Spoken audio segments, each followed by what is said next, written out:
Hi friends, welcome to sunrise super creations channel. నా పేరు సురేష్. ఈరోజు ఆదివారం అత్యంత శక్తివంతమైన రోజు. అప్పట్లో మన దేశంలో ఆదివారం సెలవు దినం కాదు. నెలలో పున్నమి, అమావాస్య రోజుల్లో మాత్రమే సెలవులు ఇచ్చేవారట.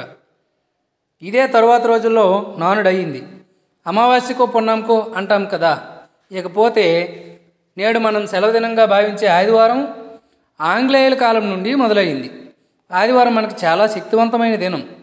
ఈ ఆదివారం మనకు సూర్యారాధన దినం. చాలామంది అప్పట్లో సూర్యారాధన చేసేవాళ్ళు. భారతీయుల యొక్క మేధస్సుకు, శక్తికి ఈ ఆదివారం దీక్ష కారణం అని తెలుసుకున్న తెల్లవారు బలవంతంగా మనకు ఆదివారం సెలవును పురిమారు. ఇప్పుడు ఆదివారం అంటే సెలవు దినం, మందు మాంసాల దినం అయింది. కానీ అంతకుముందు అదో సుదినం మనకి.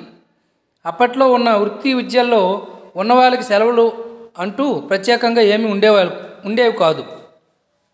విద్యార్థులకు మాత్రం గురుకులాల్లో పక్షానికి 4 దినాలు, పాడ్యమి, అష్టమి, చతుర్దశి, పూర్ణిమ, అమావాస్య రోజులు అవిద్య దినాలని విద్య నేర్పేవారు కాదు.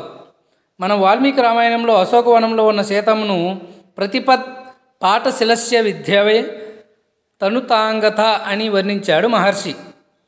పాడ్యం నాడు పాఠాలు చదివేవాడి చదువులాగా సన్నగా చిక్కిపోయిందట సీతమ్మ. కనుక పాడ్యం నాడైతే చదువు కానీ చింతనం కానీ ససేమిరా ఉండేవి కావు. చింతనం అంటే జరిగిన పాఠాన్ని మరొకరితో పాటు చదువుతూ పరిశీలించడం కూడా అసలు ఆదివారం ఉండేవి కాదట.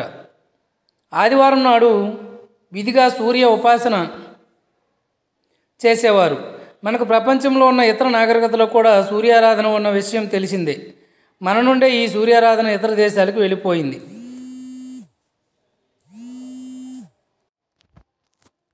అయితే మన ప్రపంచంలో ఉన్న నాగరికతలో సూర్యారాధన ఉన్న విషయం తెలిసిందే. మన నుండే ఈ సూర్యారాధన ఇతర దేశాలకు కూడా వెళ్ళింది. అప్పట్లో దుకాణాలు కూడా పౌర్ణమి, అమావాస్యలకు మూసేసేవారు. ఆదివారం నాడు జల్సాలు చేస్తున్నట్టు చేయకూడదని మన వేదాలలో కాదు. స్త్రీ తైలమధు మాంసాన్ని హస్యాజేత్తు రవేద్ధనే నవ్యాధి శోక దారిద్ర్యం సూర్యలోకం సగొచ్చతి అంటూ మన సూర్యాష్టకంలో ఉంది. మన కర్మవశాత్తు మానవుడు ఏమి ఆ రోజుల్లో చేయకూడదని చెప్పారో నేడు అదే దారిలో మనం ఆచరిస్తూ మునిగిపోతున్నాం. అందరికీ చెప్పడానికి శక్తి సరిపోదు. కావున ఈ పోస్ట్ ఎవరికైతే నచ్చుతుందో మరి కొంతమందికి షేర్ చేసి తెలియజేస్తారని ఆశిస్తూ ఉన్నాం. సర్వేజన సుఖినో భవంతు. జై హింద్.